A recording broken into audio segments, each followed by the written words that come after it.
Hello everyone, welcome to the today's lecture. In today's lecture we are going to discuss about fluorescence microscope. Okay, so यहाँ पर microscope के बारे में आपको already पता है कि माइक्रोस्कोप होता क्या है. माइक्रोस्कोप वही इंस्ट्रूमेंट है जिसमें कि हम इमेज को लार्ज करते हैं, छोटी से छोटी इमेज जो होती है उसको काफ़ी एनलार्ज कर देते हैं. यहाँ पर फ्लोरिसेंस का मतलब क्या है? बेसिकली यहाँ पर फ्लोरिसेंस हम लाइट इमिट करेगा, जो हमारा ऑब्जेक्ट होगा, जो हमारा स्पेसिमेन होगा वो फ्लोरिसेंस लाइट इमिट करेगा. ओके, और उसी लाइट को यूज़ करते हुए हम इमेज को देखेंगे. क्लियर? तो यहाँ पर आप देखिए, सबसे पहले हमारे मन में यही प्रश्न उठता है कि आखिर फ्लोरिसेंस माइक्रोस्कोप को डिस्कवर किसने किया. तो the first person who discover the fluorescence microscope was Carl Zeiss. Okay, so Carl Zeiss जो हैं उन्होंने ही फ्लोरिसेंस माइक्रोस्कोप को डिस्कवर किया था अर्ली 90s में. ओके, सो यहाँ पर इनका काफ़ी बड़ा योगदान है. इन्होंने इस माइक्रोस्कोप की डिस्कवरी की जिसकी वजह से काफ़ी सारे एडवांसमेंट आए for the research purpose. Okay, so यहाँ पर आप देखिए, जनरली अगर हम फ्लोरिसेंस माइक्रोस्कोप को देखें तो उससे पहले थोड़ा सा आप एक रिवाइज करिए ब्राइट फील्ड माइक्रोस्कोप और फेज कॉन्ट्रास्ट माइक्रोस्कोप को, फिर हम इस पर आएंगे. ब्राइट फील्ड माइक्रोस्कोप में हम क्या कर रहे थे, वहाँ पर हम जो इमेज थी उसको स्टेन कर रहे थे. फेज कॉन्ट्रास्ट माइक्रोस्कोप में हम क्या कर रहे थे, वहाँ पर जो भी लाइट रेस थी उसका हम क्या कर रहे थे, फेज शिफ्ट कर रहे थे. तो वहाँ पर फेज रिंग और एनुलर रिंग की मदद से जो है हम फेज को शिफ्ट कर रहे थे. अब यहाँ पर क्या होगा, फ्लोरिसेंस माइक्रोस्कोप के अंदर जो भी हमारा लाइट सोर्स होगा वो लाइट सोर्स एक लाइट इमिट करेगा. ओके, और वो लाइट जो है फर्दर स्पेसिमेन पर जाएगी. ओके, और स्पेसिमेन पर जब लाइट जाएगी तो स्पेसिमेन एक specific kind of light emit करेगा. ओके, तो यहाँ पर वो स्पेसिफिक काइंड ऑफ लाइट कौन सी होगी, फ्लोरिसेंस लाइट होगी. तो अब ये तो जरूरी नहीं है कि सारे के सारे स्पेसिमेन फ्लोरिसेंस लाइट इमिट करें. हो सकता है कि कुछ स्पेसिमेन जो होंगे, कुछ जैसे न्यूक्लिक एसिड हो गए या प्रोटीन हो गए या कुछ और कंपाउंड हो गए, सेलुलर ऑर्गेनिज्म हो गए, हो सकता है कि वो फ्लोरिसेंस लाइट इमिट करें और किसी ऑर्गेनिज्म में फ्लोरिसेंस लाइट इमिट ना करें. तो इसके लिए क्या फ्लोरिसेंस माइक्रोस्कोप में क्या किया जाता है, यहाँ पर आप देखिए, यहाँ पर किसको यूज़ किया जाता है, फ्लोरोफोर्स को यूज़ किया जाता है. ओके, फ्लोरोफोर्स को यूज़ किया जाता है या फ्लोरोक्रोम्स भी उन्हें हम बोल सकते हैं. फ्लोरोफोर्स बेसिकली होते क्या हैं, बेसिकली ये फ्लोरोडाइज हैं. ओके, फ्लोरोडाइज हैं बेसिकली. ओके, और ये डाइज से हम क्या करते हैं, जनरली स्पेसिमेन को टैग कर दिया जाता है. सपोज कोई भी स्पेसिमेन ऐसा है जो कि फ्लोरिसेंस लाइट अगर इमिट नहीं कर पा रहा है तो वहां पर क्या किया जाएगा, सपोज करिए ये हमारे पास में क्या है, स्पेसिमेन है, तो यहाँ पर क्या किया जाएगा, इस स्पेसिमेन को टैग कर दिया जाएगा. यहाँ पर सपोज करिए ये जो है हमारी फ्लोरोफोर्स डाई हो गई, तो इस डाई को यहाँ पर टैग कर दिया जाएगा, इसके साथ अटैच, टैग करने का मतलब हो गया अटैच कर दिया जाएगा इसके साथ. तो अब यहाँ पर जब भी कोई लाइट गिरेगी तो वो कैसी लाइट रेज इमिट करेगी, दे emitting florescence light. Okay, so ये फ्लोरिसेंस लाइट जो है वो इमिट करेंगी. क्लियर? तो इस तरह से जब भी हमको किसी भी ऑब्जेक्ट का या किसी भी स्पेसिमेन का फ्लोरिसेंस माइक्रोस्कोप से इमेज देखनी है तो बेसिकली वहाँ पर क्या किया जाता है, उस स्पेसिमेन को जीएफपी टैग किया जाता है, जीएफपी टैग कर दिया जाता है या फिर फ्लोरोडाई के साथ में अटैच कर दिया जाता है उसके साथ में. ओके, तो जनरली जैसे सेल है या फिर कोई भी जीन हो गया तो जीन में क्या किया जाएगा, उस जीन को जीएफपी टैग किया जाएगा. ओके, और जीन को जीएफपी टैग करने के बाद में फिर उसी जीन में और जो जो मॉडिफिकेशंस होंगे तो फ्लोरोलाइट जब उससे इमिट होगी तो वो हमें विजुअलाइज हो जाएगी through the help of detector. तो यहाँ पर हम फ्लोरिसेंस माइक्रोस्कोप को आगे समझने से पहले इसके कंसेप्ट को हम समझें कि किस तरह से यहाँ पर ये वर्क करेगा. ओके, तो यहाँ पर आप देखिए, generally this is our structure for electron और प्रोटॉन. सो जनरली आप देखिए यहाँ this is our structure for, like अगर आप ये देखिए तो ये हमारा जो है प्रोटॉन हो गया बिल्कुल, एंड जो इलेक्ट्रॉन है this is our proton. Okay, और जो इलेक्ट्रॉन्स हैं वो क्या करते रहते हैं, यहाँ पर इसके चारों तरफ चक्कर लगाते रहते हैं. Okay, clear? अगर आप एटम की स्ट्रक्चर देखोगे तो एटम की स्ट्रक्चर में क्या नज़र आता है आपको, प्रोटॉन हो गया और इलेक्ट्रॉन हो गया. तो ये हमारी अलग अलग शेल्स हो गई. तो यहाँ पर इलेक्ट्रॉन उसके चारों सराउंडिंग में चक्कर लगाता रहता है। अब अगर हम इलेक्ट्रॉन को यहाँ पर कोई एब्जॉर्प्शन के लिए एनर्जी अगर हम देते हैं, ओके, एब्जॉर्प्शन की अगर हम एनर्जी अगर हम उसको देंगे तो यहाँ पर इलेक्ट्रॉन क्या हो जाएगा, एक्साइट हो जाएगा, इलेक्ट्रॉन क्या हो जाएगा, एक्साइट हो जाएगा and it will move into the upper shell, यहाँ वो अपर शेल के अंदर चला जाएगा, ओके। एंड जब वो अपर शेल के अंदर चला जाता है, ओके, सपोज करिए यहाँ इलेक्ट्रॉन पहुँच गया, तो अब ये इलेक्ट्रॉन दोबारा से वापस जब यहाँ पर वापस लोअर शेल में आएगा, ओके, लोअर शेल में आएगा तो इट विल इमिट एनर्जी, ये क्या करेगा, ये एक एनर्जी रिलीज करेगा, ओके। सो उस एनर्जी को हम बोलेंगे emission energy, that energy is called as a emission energy, okay. And यहां पर जो एनर्जी दी जाती है उसको हम बोलते हैं excitation energy, excitation energy, okay. So यहां पर आप देखिए, यहां पर बेसिकली होता क्या है, यहां पर अगर आप एक कंसेप्ट देखें, यहां पर आपने कंसेप्ट पढ़ा होगा E is proportional to E is equal to h nu, okay, and E is equal to h c upon lambda, okay. So यहाँ पर से देखिए आप E is inversely proportional to lambda, तो अगर लैम्डा बढ़ेगा तो E जो है वो घटेगा, और अगर लैम्डा कम होगा तो E जो है वो बढ़ेगा। क्लियर? तो ये कंसेप्ट आपको समझ में आ गया होगा। अब जब यहाँ पर हम एटम के इलेक्ट्रॉन को एक्साइट कर रहे हैं तो यहाँ पर जो जनरली है लैम्डा हमारी कम होती है, लोअर लैम्डा की लाइट हम इस पर डालते हैं, क्योंकि लोअर अगर लैम्डा होगा तो उसकी एनर्जी ज़्यादा होगी, okay. So this is the first case, okay. So जब हम एक्साइटेशन करवाना चाह रहे हैं तो लैम्डा हमारा कम होगा in the case of excitation, okay, क्योंकि एक्साइटेशन में लैम्डा कम होगा तभी एनर्जी ज़्यादा होगी, और हम एनर्जी ज़्यादा देंगे तभी तो इलेक्ट्रॉन एक्साइट होगा, ओके। सो यहाँ पर लैम्डा कम है तो ये जो इलेक्ट्रॉन को एनर्जी मिलेगी वो क्या होगी, ज़्यादा होगी। क्लियर?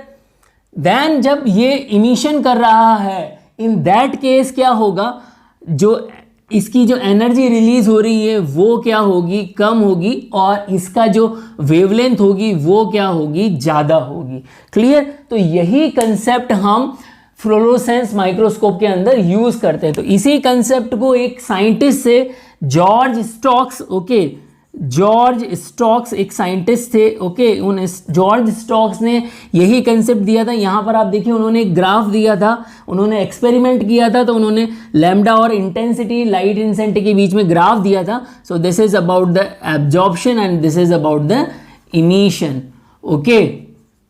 सो ये ग्राफ में क्या बताया उन्होंने, देखिए एब्जॉर्प्शन में अंदर क्या हो रहा है, यहाँ पर एनर्जी का लेवल ज़्यादा है बट लैम्डा जो है वो कम है, ओके। और अगर इमिशन अगर आप देखोगे तो इमिशन में हमारे पास में क्या हो गया, इमिशन के अंदर आप देखिए इमिशन में लैम्डा जो है वो क्या हो गया, ज़्यादा हो गया, और यहाँ पर लैम्डा ज़्यादा हो गया। इस केस के अंदर लैम्डा क्या है, ज़्यादा है, बट जो एनर्जी है वो क्या है, लेस है, ओके। तो जो यहाँ पर ग्राफ में शिफ्ट हुआ है, इस शिफ्ट को क्या बोला जाता है, this shift is known as a Stokes shift, this shift is known as a Stokes shift. This shift is given on the name of the scientist Stokes who did the experiment. आप लोगों को यहाँ पर ये concept समझ में आ गया होगा, जो फ्लोरेसेंस माइक्रोस्कोप का कंसेप्ट है, बेसिक प्रिंसिपल है। तो यही इसी कंसेप्ट से फर्दर माइक्रोस्कोप को डिज़ाइन किया गया है, ओके।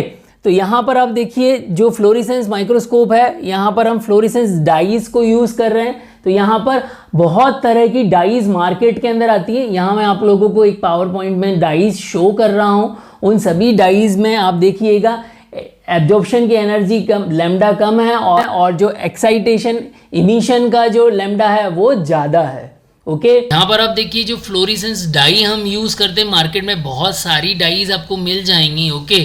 सो ये फ्लोरेसेंस डाई हैं, अलग अलग तरह के नेम हैं इनके, ओके। और ये एक्साइटेशन वेवलेंथ हो गई इसकी, और इमिशन की वेवलेंथ हो गई। तो मैंने आपको पहले ही कहा था कि एक्साइटेशन की जो वेवलेंथ होगी वो कम होगी और इमिशन की जो वेवलेंथ होगी वो ज़्यादा होगी, ओके।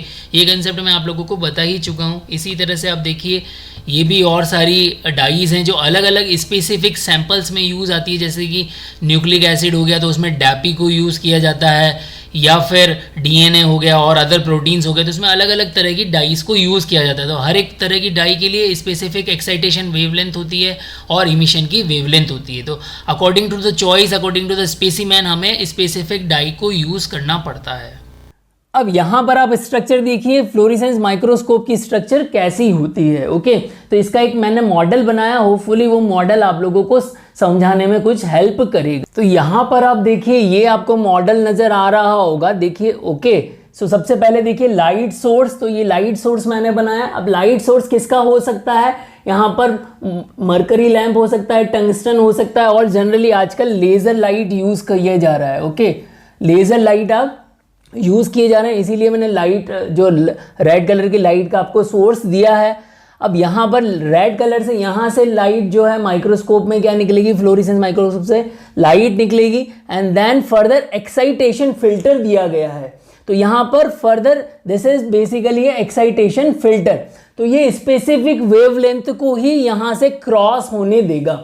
ओके, सो एक्साइटेशन फिल्टर उसी तरह की, मतलब कि लो लैम्डा की, जिसकी लैम्डा कम होगी वही लाइट यहाँ से पास होगी। तो देखिए यहाँ से लाइट पास हो रही है। Okay, so this is the light. Okay, यहाँ से काफ़ी सारी लाइट गई हैं। ओके, सो जो लाइट जा रही है, सपोज करिए मैं यहाँ पर अलग अलग कलर की लाइट बनाता हूँ। ओके, सो जो लाइट जा रही है उनमें से स्पेसिफिक लाइट को ही ये जो एक्साइटेशन फिल्टर जो है वो पास होने देगा। नाउ अब देखिए उसके बाद में क्या है, यहाँ पर डाइक्रोमेटिक मिरर है। So this is what, a dichromatic mirror. Okay, so इस डाइक्रोमेटिक मिरर की क्या खासियत होती है, ये केवल स्पेसिफिक लाइट को ही फर्दर स्पेसिमेन की तरफ जाने देता है। ओके, क्लियर, और बाकी लाइट वेव्स को यहाँ पर जाने नहीं देगा। सो यहाँ से ये इस लाइट को क्या करेगा, यहाँ से जो लाइट होगी, ये रेड कलर की light, now it moving into the objective lens. So यहाँ पर आप देखिए ये ऑब्जेक्टिव की तरफ जाएंगी। Okay, and then it moving on the specimen. Okay, यहाँ हमारा स्पेसिमेन रखा हुआ है, this is our specimen. Okay, अब यहाँ से जो लाइट इमिट करेंगे, क्योंकि स्पेसिमेन क्या है, specimen is GFP tagged. Okay, specimen कैसा है हमारा, स्पेसिमेन इज जीएफपी टैग्ड है। ओके, या फिर फ्लोरेसेंस डाई से टैग्ड है। ओके, सो यहाँ पर आप देखिए स्पेसिमेन से लाइट अब इमिट होगी, तो यहाँ से जो लाइट इमिट होगी वो कैसी लाइट होगी, फ्लोरेसेंस लाइट होगी। ओके, जो लाइट होगी वो फ्लोरेसेंस लाइट होगी। तो यहाँ पर देखिए मैं ग्रीन कलर से बना रहा हूँ आपके पास में लाइट, तो यहाँ से जो लाइट इमिट हो रही हैं वो आप देखिए डाइक्रोमेटिक मिरर से पास होंगी, and then they move on the emission filter. So यहाँ पर आप देखिए this is what, emission filter. यहाँ पर लाइट जाएगी डाइक्रोमेटिक मिरर से इमिशन फिल्टर में जाएगी। यहाँ पर आप देखिए इमिशन फिल्टर उसी लाइट को पास करेगा जिसके के अंदर फ्लोरेसेंस लाइट ही हो। ओके, सो हो सकता है, ऐसा भी पॉसिबिलिटी हो सकती है कि कुछ लाइट डाइक्रोमेटिक लाइट से पास कर जाएं, बट इमिशन फिल्टर उस लाइट को पास नहीं करने देगा। तो ओनली फ्लोरेसेंस लाइट ही यहाँ से पास होगी, और जो फ्लोरेसेंस लाइट पास होगी फर्दर ऑक्यूलर लेंस में जाएगी, एंड देन डिटेक्टर जो है उसको डिटेक्ट कर लेगा। ओके, सो यहाँ पर ऑक्यूलर लेंस से फ्लोरेसेंस लाइट जाएंगे, एंड देन डिटेक्टर यहाँ पर डिटेक्ट कर लेगा। Clear everyone? ओके, तो यहाँ पर आप देखिए ऑक्यूलर लेंस, जनरली जो माइक्रोस्कोप होता है, यहाँ पर फ्लोरेसेंस माइक्रोस्कोप में ऑक्यूलर लेंस की जगह हम कैमरा भी यूज़ करते हैं। ज़्यादातर आजकल रिसर्च पर्पज में जो है ऑक्यूलर लेंस और कैमरा दोनों ही होते हैं। तो यहाँ पर ऑक्यूलर लेंस एंड कैमरा दोनों ही यूज़ किया जाता है, और कैमरा जो है सीधा कंप्यूटर से अटैच होता है, और कंप्यूटर पर ही हम एनलार्जर इमेजेस देखते हैं। ओके, सो यहाँ पर आप देखिए बेसिकली जो है डिटेक्टर हेल्प करेगा। तो यहाँ पर आप देखिए जो डिटेक्टर होगा, बेसिकली डिटेक्टर क्या करेगा, कितनी फ्लोरेसेंस लाइट इमिट होकर आ रही है। ओके, कितनी ज़्यादा फ्लोरेसेंस लाइट इमिट होकर आ रही है उसका क्वांटिफिकेशन कर लेगा। तो यहाँ पर क्वांटिफिकेशन करने में भी मदद करेगा।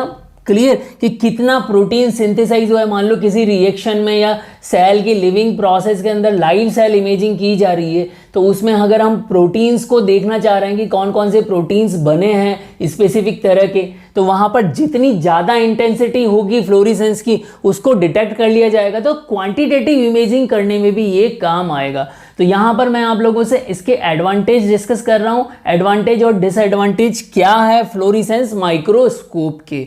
ओके, पहला क्या होगा, लाइव सेल इमेजिंग कर सकता है ये, the first one is live cell imaging करने के काम आएगा। ओके, सेकंड जो है दैट इज क्रोमोसोमल एनोमैलीज जो भी होती हैं, मान लो किसी भी सेल के अंदर कोई क्रोमोसोम के अंदर एनोमैलीज हो गई है तो उसको आइडेंटिफाई करने में काम आएगा, एनोमैलीज को आइडेंटिफाई करने के काम आएगा। ओके, एंड देन थर्ड जो है हमारा क्वांटिटेटिव इमेजिंग में काम आएगा। ओके, क्वांटिटेटिव इमेजिंग में काम आएगा। ओके, हाई कॉन्ट्रास्ट इमेजिंग में काम आएगा, हाई कॉन्ट्रास्ट इमेजिंग में काम आएगा। ओके, किसी सेल के अंदर हमें कोई प्रोटीन देखना है कि वो प्रोटीन सेल के अंदर किस जगह पर बन रहा है, so localization of specific protein, localization of specific protein जो है वो आइडेंटिफाई किया जा सकता है। एंड सब सेलुलर लेवल्स को चेक किया जा सकता है। ओके, वहाँ पर भी चेक किया जाता है। एंड जीन में जो मॉडिफिकेशंस हो रहे हैं अलग अलग जगह उसको भी जानने में यहाँ पर मदद मिलेगी। सो जीन मॉडिफिकेशंस में भी यहाँ पर मदद मिलेगी। Clear? So these are the some advantages of fluorescence microscope. And then अब यहाँ पर आप देखिए what are the disadvantages. Okay, देखिए डिसएडवांटेजेस क्या है, बेसिकली जो डिसएडवांटेजेस है that is photo bleaching.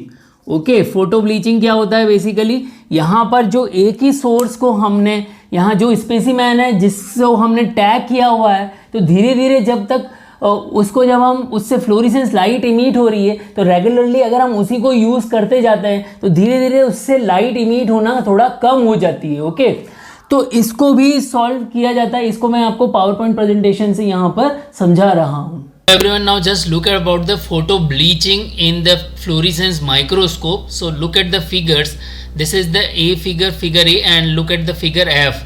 So this is how the image is faded. Okay, so photo bleaching basically also commonly referred as a fading.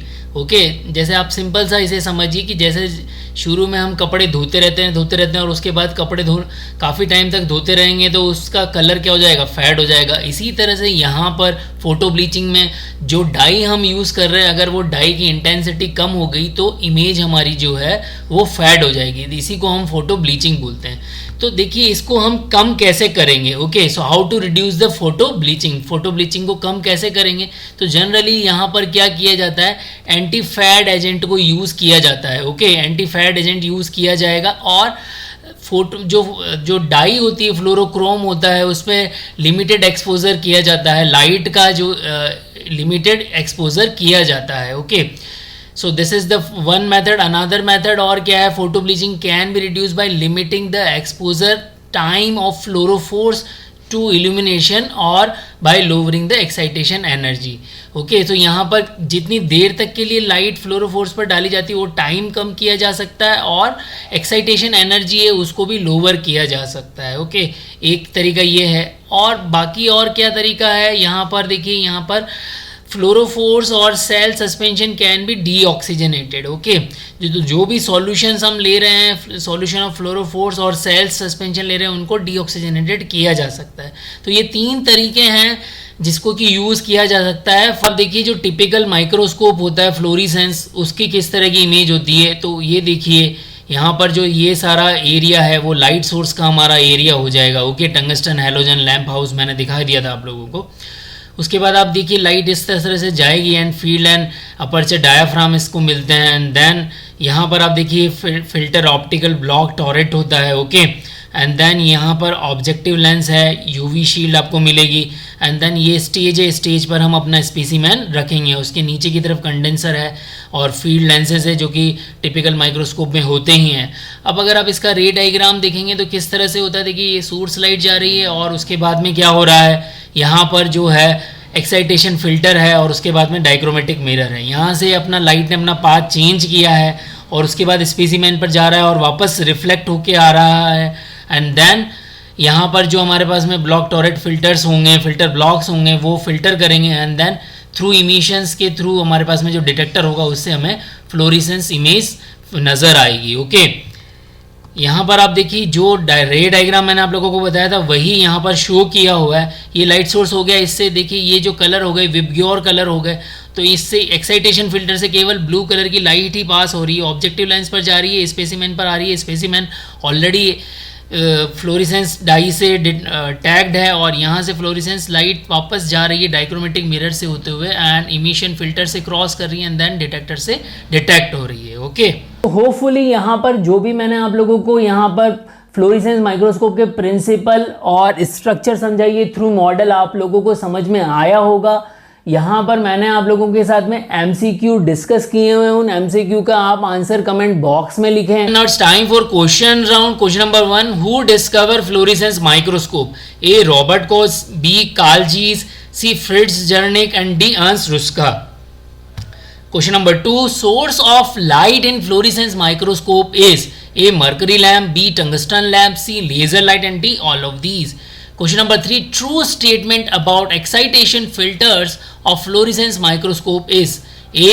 only allow shorter wavelength light to pass through it, B. only allow longer wavelength light to pass through it, C. allow all type of wavelength light to pass through it and D. all of these. Question number 4, specimen is stained by which type of dye in fluorescence microscope? A. dichromatic dye, B. fluorescence dye, C. conofocal dye and D. all of these. Question number 5, true statement for fluorescence microscope. A.